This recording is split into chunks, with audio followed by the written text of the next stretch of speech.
안녕하십니까. 저희는 일본과 한국 철도 차량의 승차감 차이를 주제로 활동한 3인 1축입니다. 오늘은 저희가 일본 현지 조사와 국내 비교 분석을 통해 얻은 결과와 성과를 말씀드리겠습니다. 우선 목차부터 설명드리겠습니다. 첫 번째로 활동 결과 요약, 두 번째 활동 추진 경과, 이어서 활동 성과, 향후 계획으로 마무리 짓도록 하겠습니다. 이번 활동의 목적은 단순히 어느 나라가 더 좋다를 비교하는 것이 아니라 왜 승차감의 차이가 발생했는지, 그리고 그 차이가 기술적 요소인지 문화적 요소인지를 종합적으로 이해하는 것이었습니다. 저희는 일본 철도를 중심으로 세 가지를 중점 분석하였습니다. 첫째, 신칸센과 KTX의 승차감 비교.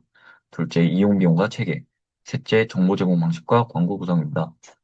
이를 통해 각 국가의 교통과 문화적 배경이 철도 설계에 어떤 영향을 미쳤는지 살펴보고자 했습니다. 활동 추진 경과는 다음과 같습니다. 오사카 메트로와 나고야 메트로를 직접 탑승하여 분석하였고, 교토 철도박물관과 나고야 리니어 철도관을 방문하여 차량 구조와 기술적 배경을 조사했습니다. 또한 신칸센을 직접 탑승하여 KTX와 비교했으며, 현지에서 간단한 인터뷰와 관찰 기록을 통해 정성적 데이터를 수집하였습니다.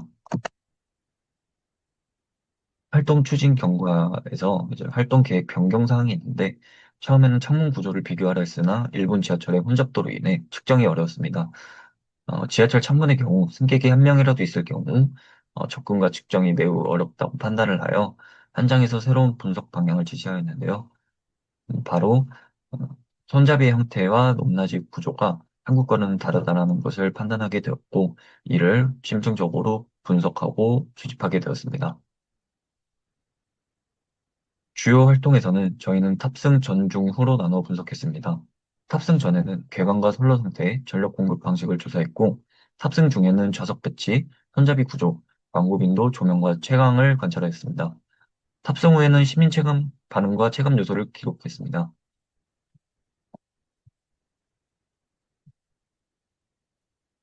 우선 신칸센과 KTX 이응 내부에 대해 좀 중점으로 분석을 하는데요. 이 두 차량 모두 일단은 표준 궤관 및 동력 분산식으로서 비교가 굉장히 적합하다고 판단하여 한번 분석해 보았는데요. 일단은 신칸센의 행선지 표시기 같은 경우에는 앞과 뒤에만 있기 때문에 승객들이 다소 불편한 행선지를 파악하기 되게 불편한 구조로 되어 있고, 이음 같은 경우에는 여러 개의 행선지 표시기를 두었기 때문에 승객들이 다소 더 신칸센보다는 편하게 행선지를 볼 수 있게 구비해 두었던 모습을 알게 되었습니다.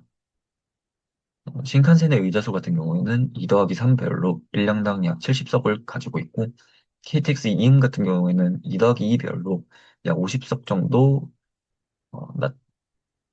좌석이 있습니다. 조명 같은 경우에는 신칸센은 따뜻한 노란빛으로써 승객에게 편안한 음, 조명을 제공함으로써 눈의 피로도를 조금 줄일 수 있는 방식을 사용하였고, 이음 같은 경우에는 백색광으로써 열차의 깔끔함을 더 집중적으로 둔 사실을 확인하게 되었습니다. 선반 크기 같은 경우에는 신칸센 같은 경우에는 깊이 40에서 42cm, 폭 60cm, 허용 총 규격은 160cm 이내로 파악이 되었고, 이음 같은 경우에는 깊이 36, 폭 45cm 정도로 허용 총 규격은 공식 사이트에서 확인해 본 결과 제한이 없다고 확인이 되었습니다.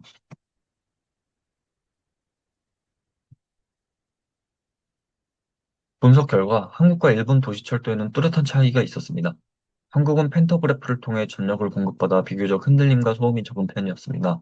그러나 플라스틱 좌석이 많고 손잡이 높낮이의 다양성은 제한적이었습니다.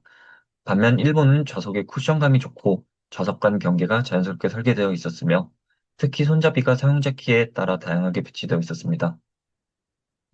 이 중에서 가장 눈여겨보았던 점은 노약자 좌석에는 전용 손잡이가 있어서 이 전용 손잡이는 따로 노란색으로 또 구분되기도 하고, 노약자의 키에 맞춰서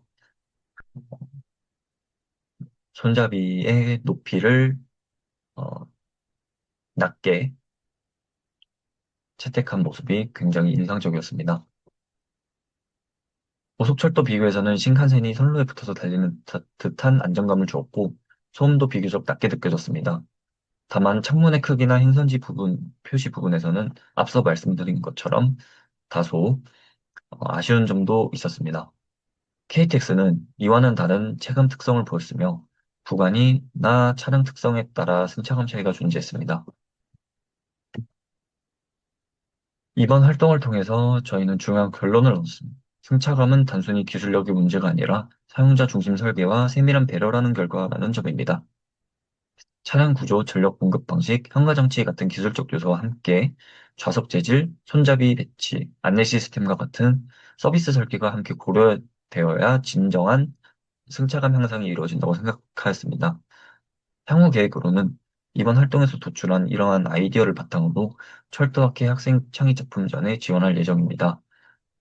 또한 학과 동아리 활동과 연계하여 승차감 향상이라는 주제로 전공적 타당성을 검토하고 보다 구체적인 개선 방안을 발전시킬 계획입니다.